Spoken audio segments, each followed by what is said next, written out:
All right, let's talk about a tool that has completely changed the game for developers, Docker. If you're in tech, you've heard the name, right? It's everywhere. But what's the big deal? What does it actually do? Well, that's what we're going to break down today. Okay, we have to start with this question because it's a feeling every single developer knows way too well.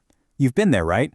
You build something awesome, it runs like a dream on your machine, you're feeling great, but then you send it to a teammate or you try to deploy it and boom, nothing works. It's that classic soul-crushing phrase, but it works on my machine. And this right here, this is the core of that dilemma. On the left side, you've got the before Docker world. It's kind of chaotic, isn't it? Complex setups, different software versions, clunky, heavy virtual machines. It's just a recipe for disaster. But then you look over at the with Docker side. It's clean, it's predictable. Your app is all bundled up with its dependencies, so it just works everywhere. That's the promise. So how does it pull off this magic trick? What's the secret sauce? Well, it all comes down to one fundamental idea, the container. You can think of it as a better, smarter box for your code. So what is a container, really? It's basically a lightweight, totally isolated little world for your application. Imagine you're packing a box. You don't just throw your stuff in there, right? No, you add bubble wrap, packing peanuts, instructions, everything it needs to arrive safely. A container does that for your code. It bundles up the application, its libraries, its dependencies, the whole shebang into one neat package. And the best part? That package will run exactly the same on any computer that has Docker. No more surprises.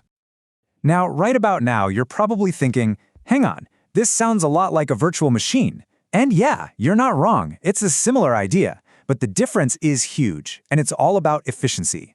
A virtual machine or a VM has to pack an entire operating system inside it. That makes it heavy, we're talking gigabytes, and super slow to boot up. A container, though, it's much smarter. It just shares the operating system of the machine it's running on. This makes it incredibly lightweight, megabytes instead of gigabytes, and it starts up in like seconds. It's a total game changer for performance. To really make this click, we need to talk about the two most important pieces of the Docker puzzle, images and containers. They work together, and honestly, the best way to understand their relationship is with a really simple analogy: the recipe versus the meal. First up, we have the Docker image. This is the blueprint, the template. It's a static, read-only file that has everything needed to create your application environment. All the code, all the dependencies, all the instructions. And critically, it doesn't change once it's built. And then you have the Docker container. This is the living, breathing application. It's a live instance that you create from that image. This is the thing that's actually running, executing your code.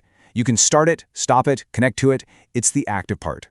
So let's really drive this home with our analogy. The Docker image is the recipe. It's just a piece of paper, right?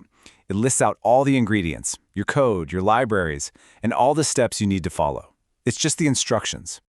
And the container, well, that's the actual finished meal you can eat. It's the results of following the recipe. And just like a good recipe, you can use that one single image to create as many identical meals, or containers, as you want. One recipe, endless identical meals. So, if the image is the recipe, how do you, write it? You do it with a simple text file called a Docker file. It's just a list of instructions, one after another. You start from a base, like an official Node.js environment. Then you tell it where to work. You copy in your application code. You run commands to install whatever you need. And finally, you give it the CMD or command to run when it all starts up. It's literally the step-by-step guide to building your application's little world. All right, so we've written our recipe in the Docker file. Now it's time to fire up the kitchen and actually cook this thing. And for that, we need the Docker engine. Step one is to take that Docker file and tell Docker to build your image. It's a simple command, Docker build. You give it a name, here we're calling it my node app, and the Docker engine just reads your file and follows all the steps. At the end, you've got that static, reusable image ready to go. And then, once the image is built, you bring it to life. The Docker run command takes your image and spins up a brand new, live container from it. See that -p 3000 to 3000 part? That's just connecting a port on your computer to the container so you can open up a web browser and actually see your application running. So you see, the Docker engine is the real powerhouse here. It's the thing doing all the heavy lifting behind the scenes. This quote is perfect. It's like a giant crane at a shipping port. It takes your blueprints, the Docker file, builds the actual shipping containers, our images, and then it loads them up and gets them running. Okay, so we've got the nuts and bolts down. Now let's zoom out a bit. Where does this stuff actually show up in the real world? Why does it matter so much to modern technology? Honestly, it's pretty much everywhere now. Think about it. Entire teams can get the exact same development environment just by running one command. It's the backbone of modern automation, or CI/CD, letting you build your code once and know it'll deploy anywhere. It's absolutely perfect for breaking big applications down into smaller microservices. And yep, pretty much every major cloud platform, AWS, Azure, you name it, is built on top of container technology. Now this brings up a question I hear all the time. What's the deal with Docker versus Kubernetes? Are they the same thing? The answer is no, and the key word to remember is scale. Docker is amazing at building and running individual containers on one single machine. But what happens when you have hundreds or even thousands of containers running across a whole fleet of servers? That's where Kubernetes comes in. It's an orchestrator. Its job is to manage all those containers at a massive scale, taking care of networking, load balancing, and making sure everything stays healthy. So if you only remember one thing from this whole section, make it this sentence right here. Docker creates the containers. Kubernetes manages them at scale. They're not enemies, they're partners. They work together to run modern applications. All right, we've gone through a lot. Let's boil it all down to the key things you really need to take away from all this. Okay, let's talk pros. The advantages are pretty awesome. Containers are super lightweight and you can run them anywhere. They start up in a flash, they give you that rock-solid consistency between your laptop and the production server. Need more capacity? Just spin up more containers. And like we said, they are the absolute heart of modern automated software pipelines.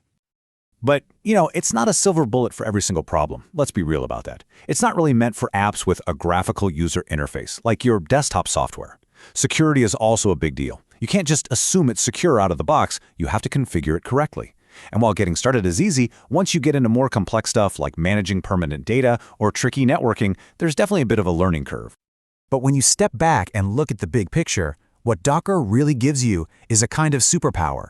It's the power to take any application with all its weird quirks and dependencies, bundle it all up, and be completely confident that it's going to run the exact same way no matter where you put it. Which really only leaves one question. Now that you have that power, what are you going to build first?